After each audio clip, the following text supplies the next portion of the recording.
This is the Red Podcast. This is episode number 60. We'll be talking about how to write a book in 6 weeks, reviewing a book called On Your Mark that tells you how to do just that. If you're interested in doing a book and you want to do it very quickly, listen up because we'll tell you how to do it. That's on this episode of the Red Podcast. This is the Red Podcast. Real entrepreneur development. Make more money. Work less and live a life of freedom. No BS advice that really works. Here's your hosts, David Hooper and Laurel Staples. I had to wake up early the other day, and I get nervous that I'm going to miss my alarm. So I set 2 alarms. So I knew one of them was going to wake me up. I plugged in my phone, which had the alarm on it, so that it wouldn't run out of battery. And I knew that you, David, had your alarm going off somewhere in the middle there as well. And then it turned out that my ringer volume was so low that it took me 12 minutes to wake up from the first alarm to actually hear it. Yeah, see, that's the problem with using iPhone as an alarm. I was so careful about everything, and then I wake up and it's 12 minutes after the alarm has been going off. Well, you know the trick that morning radio DJs do. No. Wind up alarm, old school, nothing to do with electricity, nothing to do with new technology. Doesn't it make a clicking noise? Probably. Yeah, like my egg timer in the kitchen. Yeah, but here's the thing about it. You can go to bed not worrying that it's going to go off. For one, if you're a morning radio DJ, and if I really have to go somewhere in the morning, I'm going to set 2 alarms, and you did that. Yep. But having that mechanical timer, the one that's not plugged in, where power doesn't matter, it doesn't matter if Apple changes the operating system in the middle of the night, changes time zones, that happens sometimes. That allows you to sleep a lot more soundly because you know it's going to go off. You can trust it a little bit more. I always get nervous that I'm not going to hear it. And it does disrupt your sleep because you keep waking up thinking, am I going to hear it? Am I going to get up? It's just a terrible night's sleep. And that's what happened. 12 minutes of the alarm going off. You remind me of the drunk guy who used to live next to me in the dorm. This guy would drink so much, the alarm would go off, he just couldn't get up. Well, he didn't have an iPhone problem. He had an alcoholism problem. So that's 2 different things there. Yeah, but I fortunately, get the point. we have just the iPhone problem here. Yes. This is the Red Podcast. Red stands for Real Entrepreneur Development. If you've got a message, this is the podcast to listen to help you spread that message. If you are a writer, an author, a blogger, a speaker, a podcaster, this is the podcast for you. This is the episode for you because today we are talking about how to write a book in 6 weeks. Laurel, where are you on your book timeline right now? You're writing a book. Oh my gosh, I thought I was at the end of my timeline, and I keep thinking that like every month. Okay, I'm at the end, and I think I'm still in the middle somewhere. I'm not quite sure. And how long has that taken? I'm about 10 months in at this point, maybe 11. You might be in the middle. The last book I did took me 2 years, but this is a book that we're going to be talking about today. It's by Kathy Fioc and Kevin Williamson. It's called On Your Mark, From First Word to First Draft in 6 weeks. Can you imagine that? Yeah, if I had had this book, I wouldn't be 10 months in at this point. If you'd had this book, you would have done like 8 books by now. I know. That would be awesome. So this is a great book. I've put out a few books myself. Laurel is right in the middle of her first one. So I can tell you that there are some great tips in here. We're going to take some of the big ideas and talk about them. One of them, Laurel, she talks about the why, writing with the end in mind. I think that's really, really important for a few reasons. One, marketing. You got to know who you're writing for. As you get into that sticky middle, which is where you are right now, you really need the motivation. You really need that why to enable you to finish it. And I think it's important to have a strong why. I mean, how many people do you know, David, that have been working on their book for 5 years, 10 years? I've met some people working on a book for 15 years. And if you don't have a strong enough why, there's really just no motivator to help you get it out and get it out quickly. They're not really working on it. They're kind of like that single friend that you've had that's been single for 10, 15 years. And they say, yeah, I'm looking. Not really. Let's be honest. 15 years? That better be a good book. I don't know. One of the gentlemen that was writing a book that I had met with a couple years back, he was actually writing it like when I met him. Like he was actually on his computer doing it. And he'd been doing it about 10 years and just never gotten it right. It was a novel. You know, that's one of the big ideas that she mentions in the book that's worth talking about. I think it's really important for any author, even an experienced one, and that is avoid self-editing. Don't get caught up in what she calls missing words. Just plow through it. You can go back. You can find that perfect word. One perfect word isn't going to make or break your book. And this is just a first draft. We're talking 6 weeks, not until you can sell it, but just to get the first draft there. Editing is going to take you some more time. Regardless, I think it absolutely is important that you do get something on paper. And it sounds like your friend had an editing issue. Actually editing himself perhaps before the words were even typed. If you're in that situation where you are editing yourself, where it's taking you a while to get the first draft of your book done, it's never too late to get this book. I mean, this book can really help you expedite the process. This is absolutely a book that's going to help you regardless of where you are in the writing process. As I mentioned earlier, I've done several books, 7 or 8 books maybe, depending if you count the couple of workbooks that I've done. Even I learned something from this book, On Your Mark, from first word to first draft in 6 weeks. We talked about the why, writing with the end in mind. Another one of the big ideas, why not already? Think about the excuses that you have for writing a book or for not writing a book. How long did I have to bother you to get started on your book, Laurel? Probably for a while. I think from like our second or third date, you were like, you need to write a book.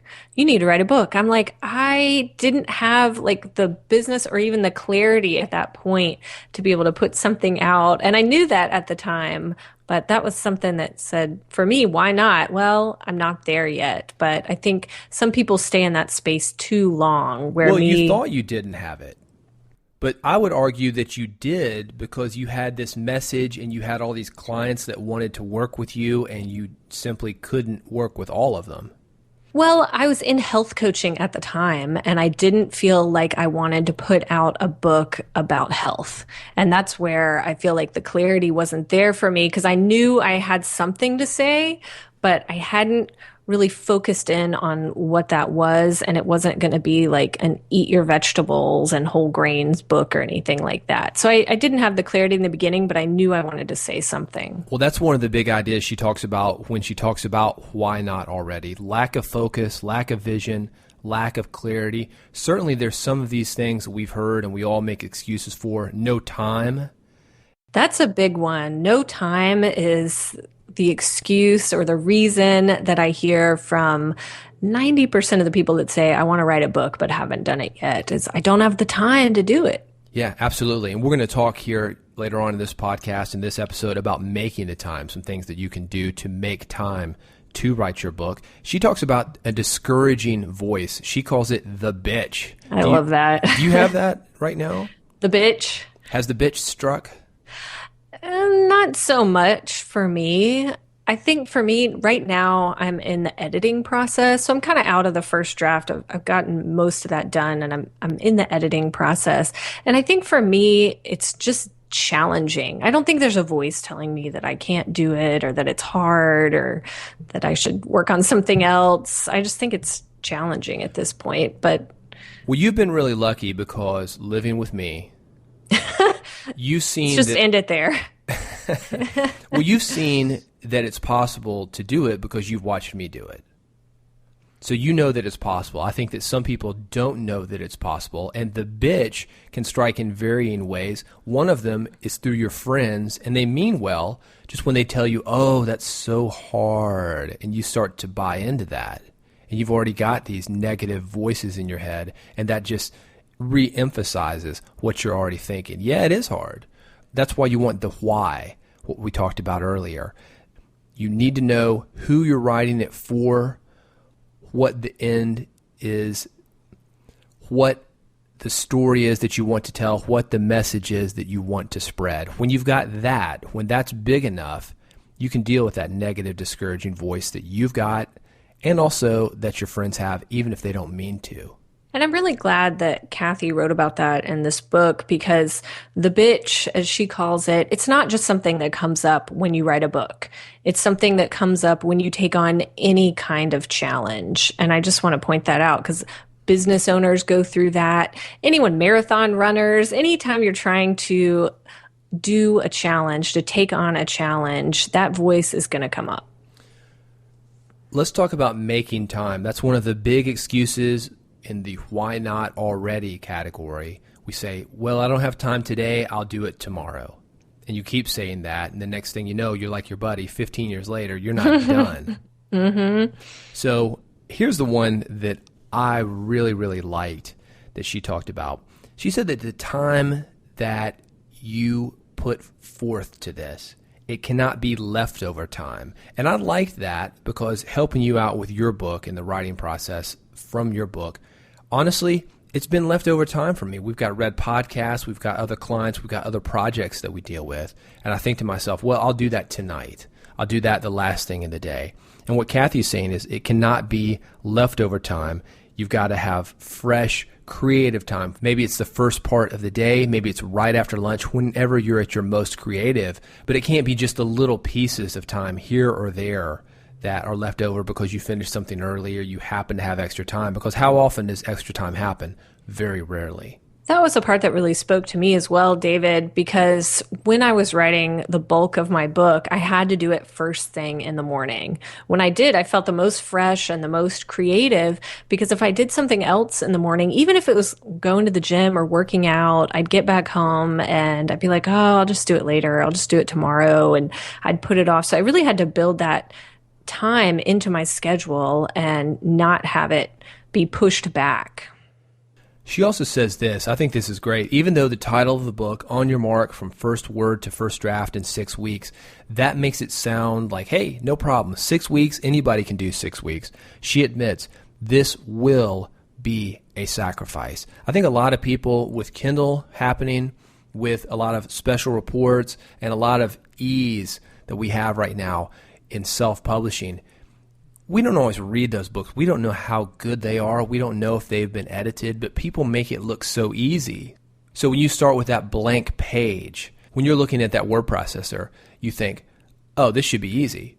But it's not. The blank page is one of the most difficult things to get over that I've ever experienced. She says in the book it's going to take about 20 hours per week for about 6 weeks. Is that right, David? That's what she says, 20 hours a week for 6 weeks. So you're looking at, what, maybe 2.5, 3 hours a day? That's a part-time job. It is. It is. And honestly, I got to say I'm a little bit skeptical. That's booking pretty fast, in my opinion. But then again, I'm not as good as some of the stuff that she's talking about. I self-edit all the time, and that takes a lot of time for me. It does. With writing the bulk of my book, I was writing from about 8 in the morning to noon every day for about 10 months. So maybe 4 days a week, 5 days a week, but it was a lot. I didn't get it done in 6 weeks, but I'm not a naturally born writer either. Maybe if you're better with words and better with writing, you can kind of streamline it. And if you learn not to edit yourself, that's a huge thing right there. One of the things that you have done very well with your current book project, and Kathy recommends it, she talks about making a routine. Also, I would add, have a place to do it. We've talked on the podcast before about my last book project. I had to actually get a different computer and have an entirely different room that I went in where all I did was write. Sometimes you have to take those extreme measures just to eliminate distraction or to get yourself in that mood. Sometimes people have to segment a part of their house or part of their room and clear off a desk, clear off a space. Like, I think it's great what you said, David, to have a dedicated space to do this. Maybe it's still your regular computer. Maybe it's not a totally different laptop or computer, but just to have a dedicated space and to have a time every day that this is my time to write my book and not have it be that leftover time is huge. Another one of the big ideas that she goes into, I completely agree with this. She talks about preparation being critical. And she advises that you start with shorter pieces. She mentions articles. I would suggest a blog.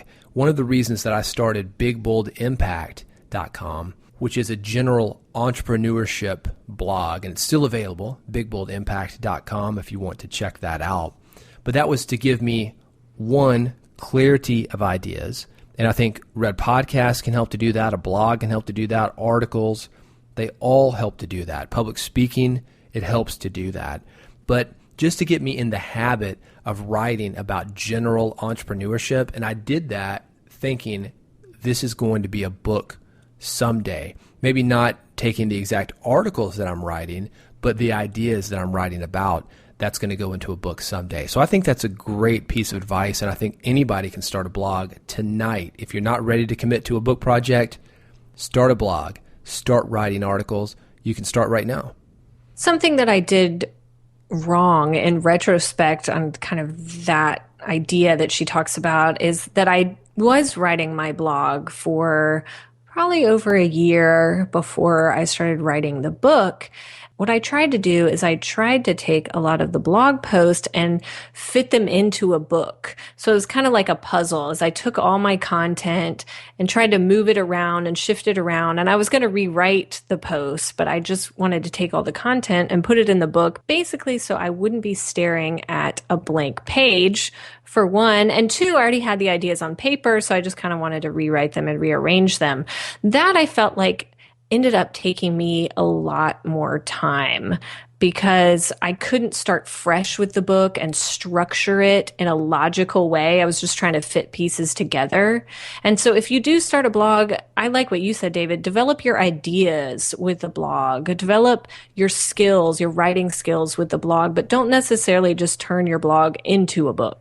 Well, with that said, one of the things that she recommends, again, I agree with this. She talks about having an outline, and she refers to this technique as going in and out of the outline. Or as I would say, keep it loose, keep it tight. So you can skip around with varying parts of the outline. Sometimes the content that you've got in a blog will fit in parts of those things. Sometimes it's not going to. Sometimes it can be repurposed. I think going into your book and thinking, hey, this is going to be easy for me to write, I think that can be good. The tougher sections, keep that later. So as you're saying, you don't have to necessarily start with a blank book, and you can get some momentum on it, and that momentum can help you carry over the hills and some of the tougher parts that you're going to have when you're writing a good book. And also having a blog is helpful if you do want to get through a tough section in your book. Sometimes it can just be helpful to say, I'm going to do a blog post on it. And there's not as much pressure to put it out there and make it perfect. You're just kind of going through some of the ideas and getting them on paper. So it takes a lot of the pressure off. Well, speaking of pressure, another one of the big ideas discussed, she calls it skin in game. And I think about the final 10 yards, let's call it, of the last book that I did, and something that I was doing at the time, and I still do it now actually. I was working with a coach, and he told me to do this. He said, all right, I want you to write me a check to something that you hate. And I picked a very conservative, homophobic organization, can't stand them. I wrote him out a check for $1,000, and he said, send it to me. And if you skip a day of writing, I'm mailing this donation in. It's from you. So I think having skin in the game, and that could be, like I'm talking about, having a negative consequence for skipping writing. It could be that you need to announce it to your mailing list or to whoever's listening to you and say, hey, this book is going to be done, and here's the date that it's going to be done by, and you look like a fool if you don't do it. I think that's great advice, because I think you do need that push sometimes when it comes to finishing a book. Also, she talks about how getting an advance from a publisher can help you stay on track, can help you get skin in the game. Yeah, absolutely. When you've taken money for something, I'm assuming you're going to spend it. You can't give that money back, so you better come up with a book. Now, a lot of people that we have listening to Red Podcast, you're more interested in self-publishing. That's definitely the way that I would go. I've dealt with publishers before. I talked about the story of doing one of the Idiot's Guides and walking away from that because I didn't like the money situation. But if you still want to go for a major publisher, the traditional publisher, take an advance after knowing what we've talked to you about major publishing, that's an option, and it's certainly a way to have skin in the game. I'm going to leave you with a final one, and that's having an accountability partner. Laurel, you got a mastermind group. You meet with them every week. Oh, yeah. They kick my ass if I don't do stuff. If you don't do what you say you're going to do, they're going to let you know about it. I think that's really, really helpful. You've got to respect the mastermind, though. You have to. Otherwise, it's really no accountability. All hail the mastermind. Mentioned just a minute ago, I had a coach that I was working with. This is a guy that I was paying, so I had accountability to him. I took it very, very seriously because I was paying him. So not only did I have a check that was going to a very homophobic, hateful organization that I didn't want to have my money if I faltered on what I said I was going to do, I had this guy to answer to, and I was paying him. It's just a waste of my money to pay somebody when you're not going to follow through. And I always find as an entrepreneur that it's helpful also to be accountable to yourself. And that can be helped by setting up goals for yourself and just breaking things down one step at a time to meet little goals. And Kathy didn't really talk about that in her book, but that's been the best thing for me, is being accountable to myself, honestly. Yeah, you absolutely have to be accountable to yourself. And I think that's the reason that just a general accountability with a mastermind, that doesn't work for me. Because I know whether I do it or not, I'm going to be the one that benefits or I'm going to be the one that suffers. It has nothing to do with the mastermind. It really is about us in the end, and I think that is the foundation that you want to strive for. You should be able to do this without anybody bugging you. If you were the last man on earth, you should still be able to do this. You need to know why.